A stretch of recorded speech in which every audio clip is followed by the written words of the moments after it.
I go, ladies and gentlemen, I invite Mr. Brown as he will speak to us on increasing feed efficiency to mitigate the volatile feed prices.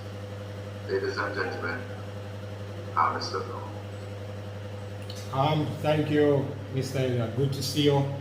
Thank you, panelists, participants. Glad everybody is here. A small history. Before I went to Borders, I was actually working with Exopis, spraying a lot of hoses uptown for roach, and even Sovereign Center used to spray the whole Sovereign in the middle of the night. And that's where I met Mr. Ramsey when I was doing my pest control license. So it's a very small world.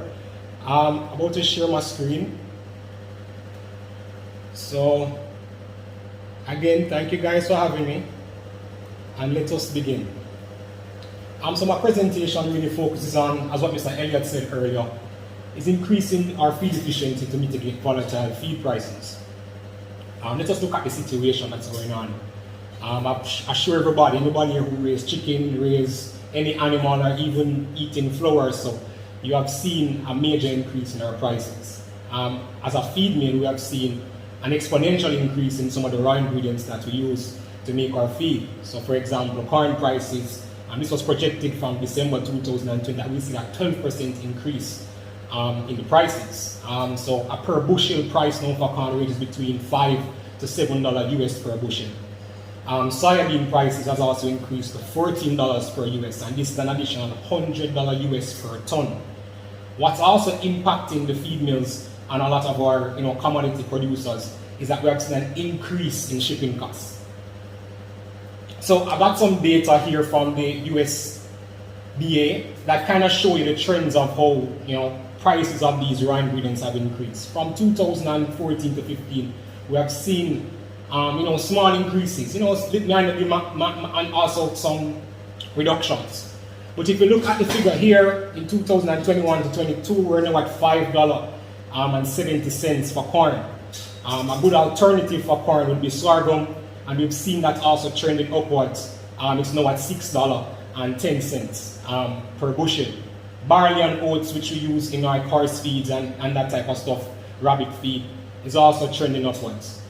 And this is a big problem for us.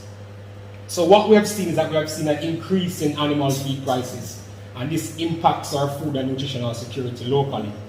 And if we check it out and if we measure it, I'm sure the socio-economic impact that this has is going to affect a lot of persons, especially the most vulnerable persons, especially in the rural areas and the poorer society. So with this increase in feed prices, we have to expect a ripple effect. And now we're seeing prices in our poultry meat. I show you guys the announcement that also pork prices has increased, and we have seen an increased price in flour because wheat prices are also there. However, there's a sector that has a minimal impact. The ruminant sector, where we look at cow, the cattle, sheep and rabbit, goat. They have a limited. Why? Because they depend a lot on forages. But I can tell you guys that if you're in the US, we'll also see an increase in hay price. Quality hay has now increased by about $2 in the US. So looking at protein consumption around the world, and we can talk for Jamaica, we're major producers of poultry. Latin America also by this figure. You've seen the impact it's going to have on everybody. We're all going to see some form of increases in our food bill. And this is a big problem, especially for the underdeveloped country. And how is it that we can solve some of these problems? It's going to be a whole lot of work to kind of, as I said, mitigate against these increases in feed prices and in food prices. So I want us to look at some of the major livestock ingredients that we have. For example, corn. We use corn as humans to eat. At the same time, we use it for both monogastric and ruminant animals. And soya, sorghum, cassava, brewer's grain or the distiller's grain, wheat and oilcake are also important in our animal feed industry. And the demand currently, especially after in this COVID period, is why is it that we're seeing these exponential increases in prices. So I have to think about animal feed security.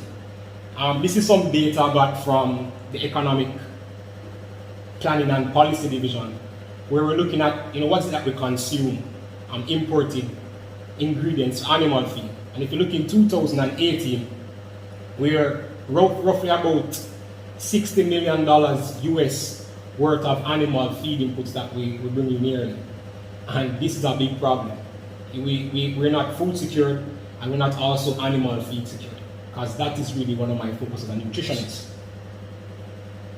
So I guess there's everybody will say, Khalil, why we don't plant our own corn? So I can give an example. JB once did a project in 2012. We did around 500 acres of corn, and they harvested this corn to use in the feed mill. We're looking at how if we can do some backward integration and plant some of these raw ingredients. But that 500 acres of corn only lasted the feed mill for one shift in the morning. So I really and truly have to question if we could really possibly plant enough corn or soy or sorghum at the scales necessary to feed ourselves. So we definitely have to depend on importing some of these raw ingredients. And the really only solution probably is looking into alternatives, or looking into what is that we're missing locally that can be added here in Jamaica. So let us think about animal feed security. And I heard the minister speak about this in his presentation, in his sectoral presentation, where he's looking at a successful and sustained adoption of feed technology supported by both the public and private sector partnerships. And I guess his vision is to see, boy, how is it that we can subsidize the feed mills in some way to kind of keep the price down. At the same time, for the long term, the government could be thinking about purchasing some of these raw ingredients and have it in storage. So, in case we have these price increases across the globe, he could sell it back to the feed company at a lower price to kind of stabilize the feed. But we also have to consider looking into the demand for these animals. And we have to assess this in the future to see what we need to provide these animals with to have a healthy lifestyle, because it's important. Animal welfare is important. So animal feed security is critical for us going forward. We've seen it. If not, we always have these price increases. Our next option, and I think this is the mandate of one of the mandates for the Bodle's Livestock Unit Nutrition Lab, is looking into utilizing local resources.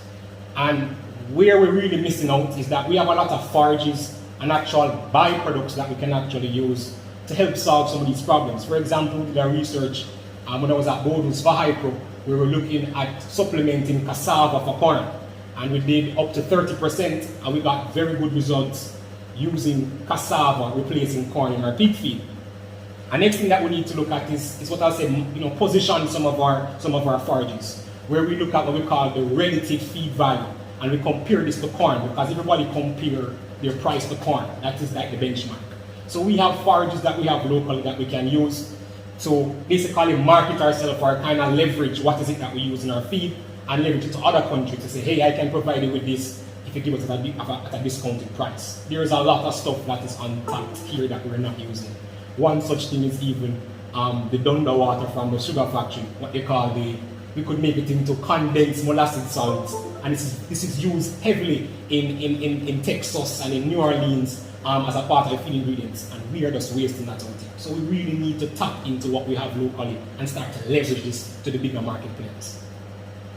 So let us talk about the economics of feed efficiency, and let's first define it. For livestock farmers, when we talk about feed efficiency, we always think about the feed conversion ratio. And when we talk about feed conversion, we talk about the pounds of feed used over the pounds gained. And this is a calculation that we use, and that cannot tell us if we're making money or not. Because if we're putting in feeds and not getting the weight gain, we're wasting money. But it differs based on your production system. So for example, for dairy farmers, they look at the pounds of fat-corrected milk over the pounds of dry matter consumed. The monogastric animals like the poultry, pig guys, they would look at the same basic feed conversion ratio form that I stated further. But there's a lot more formulations been coming up because of how we be more environmentally sustainable. So for example, nitrogen capture over what is being given to the animal is also an important one, because we know that nitrogen can impact the environment negatively. You're also looking at carbon sequestration as a factor to talk about the economics of feed efficiency, because we're trying to be more, as I said, environmentally sustainable. So factors affecting feed efficiency for livestock, there's a whole lot, and this is a simple list for some farmers to look at it. So for example, milk production. If milk yield increases, we're expecting this to be more efficient. Right? Feed intake increases, and you have this, and you're maintaining the same milk production, then your feed efficiency is decreasing. But I won't go through this long list. The arrows can be a guide. I would kind of want to zoom in on something that we can actually do now to solve some of our problems. So I'm going to focus on feed additives. So I look into yeast culture and ammonium, which is a product that we use in our feed. I'll also look at protein levels and the protein mixes, different protein sources that we can add together to improve feed efficiency. Heat stress is an area that we need to tackle. It might be very costly to improve infrastructure for this, but at least it can really save you a whole lot. And we can look into forage quality. So let's look at yeast culture. This is a research that we have. Hyper uses a product called Seminax. It is a yeast-based culture that we use in our feed. And this is a research that was conducted by the R&DD group. And if you look at this, if you look at where you have DMI, which is dry matter intake, we see a slight increase in the dry matter intake based on using Seminax in our feed. But the most important parameter we want to look at is where the money is at, is really milk production. We've seen a significant difference, close to additional 2 liters, 2 pounds of milk being delivered by using yeast culture, because the yeast mechanism is to improve digestion and improve absorption. So if, for example, you have 100 cows, both might have 80 odd milking cows. If you were supposed to increase each of those animals by 2 pounds more, that is an additional, say, $200 being added per animal. And this is how this can improve your feed efficiency. So for larger companies, Surge, Island Dairies, True Juice, this impacts positively on their pocket when we can use some of these simple technologies to improve milk yield. So our next research using yeast, and this one is based in the tropics, because at the present, hey, you get tropical data. This is again showing you how is it that using Seminax can improve your milk yield for tropical animals, and also it can improve your milk quality. In figure 3, we're seeing what you call the SCC, what you call the somatic cell count, and this talks about the milk quality and the bacterial load. And just by using Seminax, we can reduce this to about 300,000 counts of bacteria, I would say CFU units, by using a yeast-based product.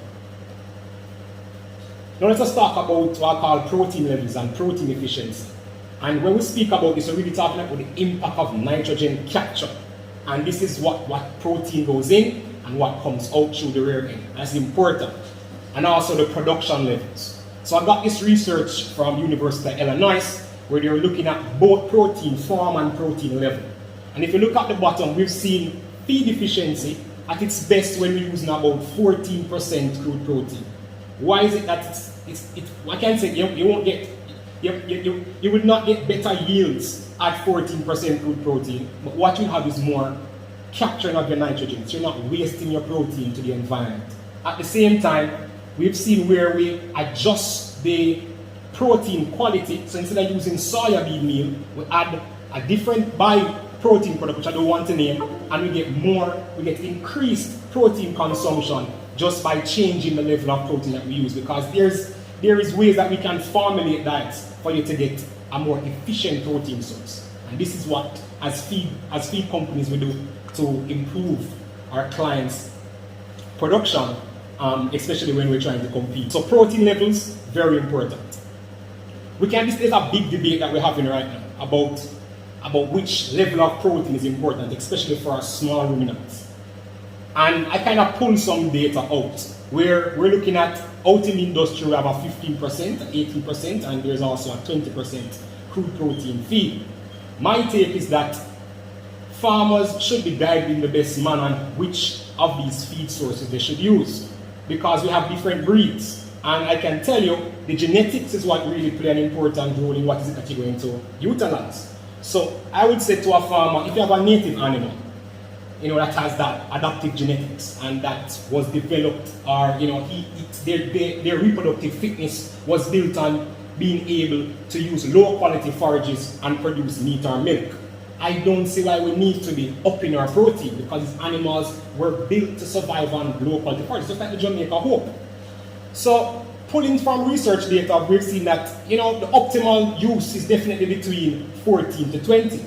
But genetics is what play a role. I would not tell a farmer that have a newborn lactating animal to use 15% protein, I would probably push them up to a higher source, probably 18%, but I would not tell a farmer having native genetics on his farm to use a 20% whey protein, because the animal will not utilize so much protein. The animal is just not built for that. And here we have research proving it, where for kids, 18% diet was very good in increasing the gains, but some of it was not significantly different compared to using 14 or 15.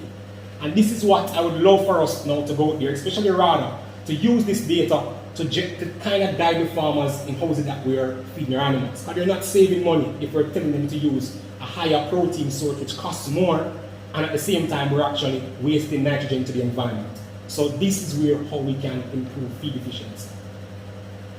Heat stress, and I can tell this is a very big one.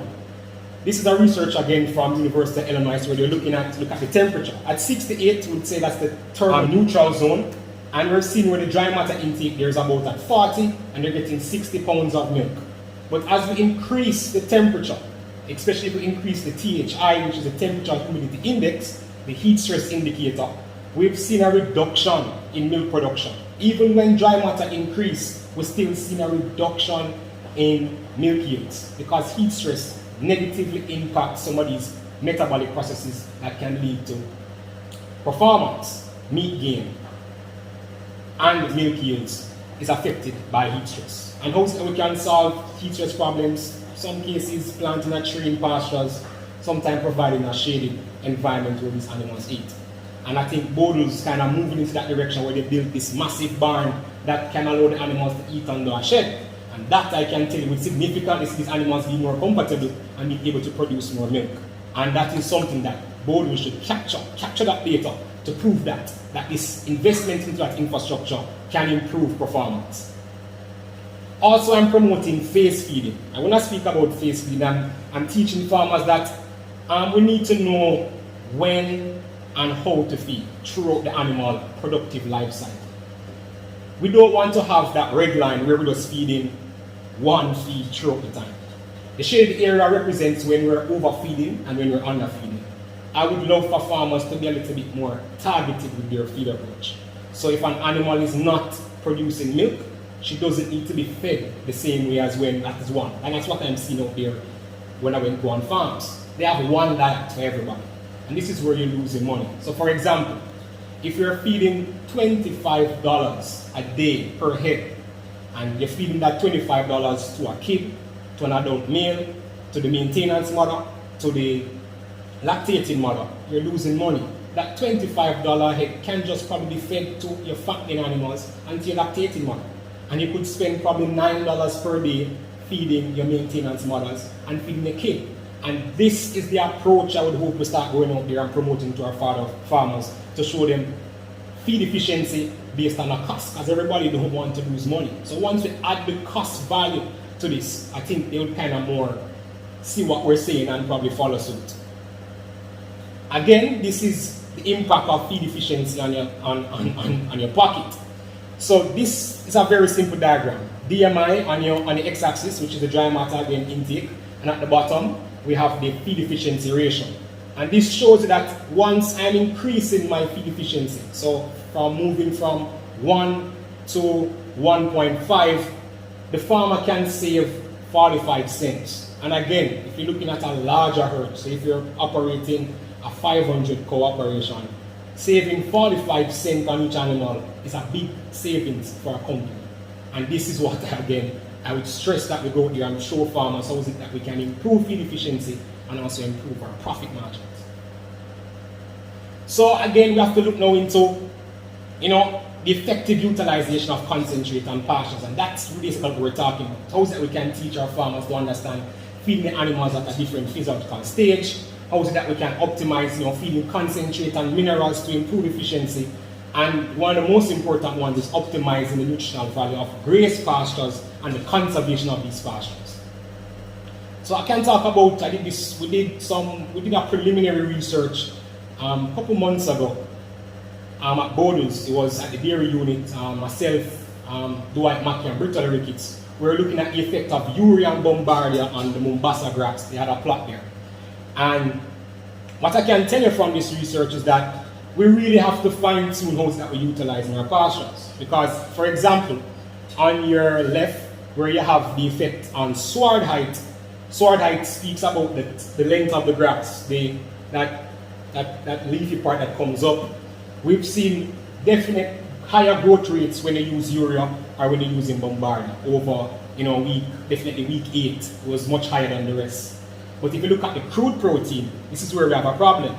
Yes, we had more growth, but we had a reduction in the crude protein level because as a plant matures, it starts to trap these nutrients, get more fibrous, so it's a little bit less utilized, can be utilized by the animal. So the control was giving you more protein, the more accessible protein at an older age, right? I would think that because we add urea, because we add this organic compound, we'll be getting more nutritional value. But the secret to it is that we need to understand when is it that we should utilize these graphs. Because if we're tracking from week 4 and week 3, we're getting better results when using urea and when we're using Bombardier. So it kind of tells us that if this pasture goes over week 5, week 6, week 8, we're actually losing great nutrients that we can give to our animals. And it did reflect in the fiber content and in the milk yield.